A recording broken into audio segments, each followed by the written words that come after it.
Okay, I'm going to tell a little story about this truck. This is a 1956 International Harvester panel truck. It's an L120, a 3/4 ton.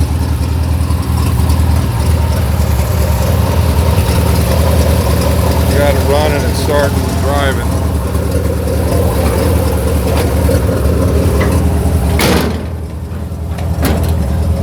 But originally bought this truck, I'd say in the late 70s. Always like 55-7 Chevys. And I hadn't had one.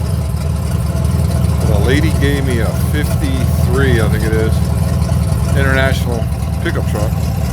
A 100 series, half ton. It's real light duty compared to this thing. And so that was cool. Gave it to me, and I got it running, put it on the road. So got the crazy idea to look in the Sun paper. Back in the day, they would advertise the cars at the auction impound lot once a month, I think. And so they would list all the vehicles, year, make, model, and VIN number. So Richard had plowed into this fender. I got it roughed in. Funny, these seats, I think they're like 68 Camaro seats. They were in this one. I got it.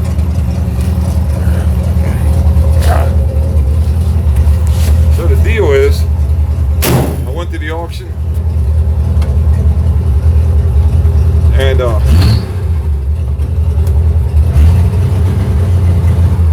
I bid $51 opening bid. Some dude bid 61.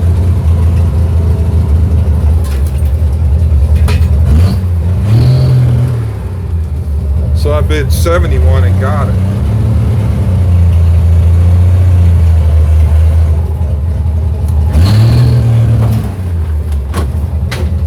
Trying to drive this thing on one hand is impossible. It's got some Armstrong steering. So I brought it home, stuck it in the yard. I lived on Chestnut Hill Avenue in Waverly, in Baltimore City. Anyway,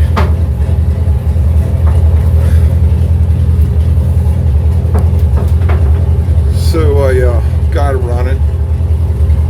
I'm gonna shut it off.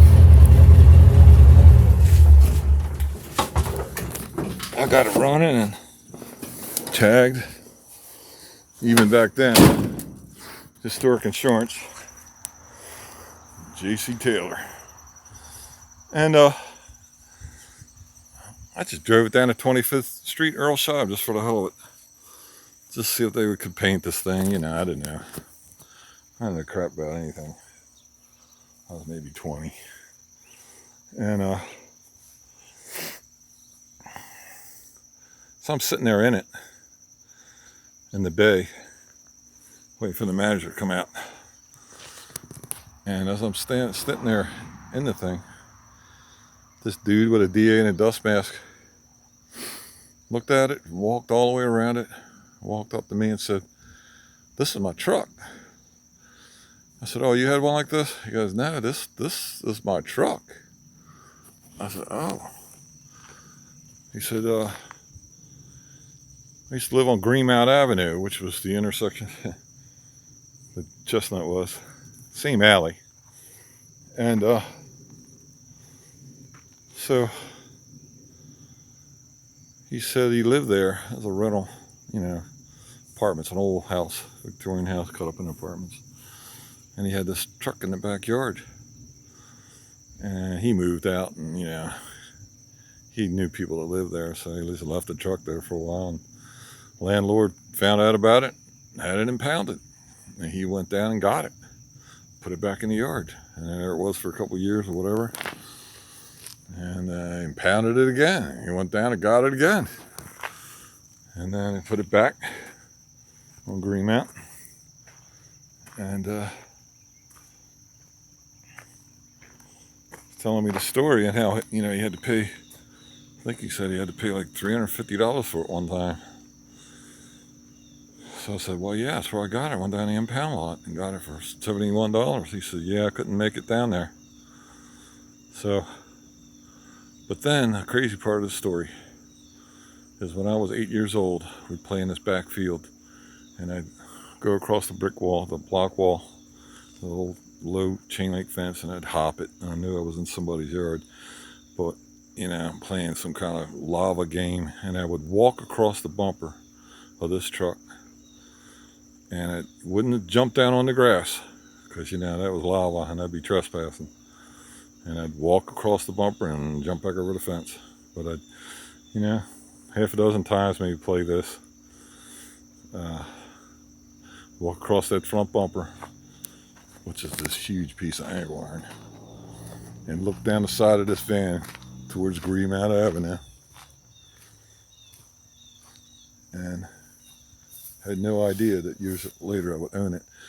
Not only that, where I parked it was a stone's throw away down the alley in 511 Chestnut, or 509. And it was basically in the backyard. So that's another example of small to more.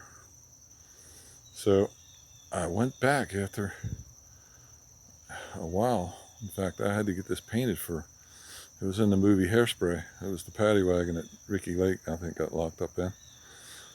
And I went to that same Earl Scheib, and he was long gone. No one even knew who I was talking about. It was kind of a small white guy. He wasn't much older than I was. Anyway. And then later on, this was used in Crybaby as the paddy wagon, and Johnny Depp got locked up in it. So this has a little bit of movie provenance. So, and that's my story, and I'm sticking to it.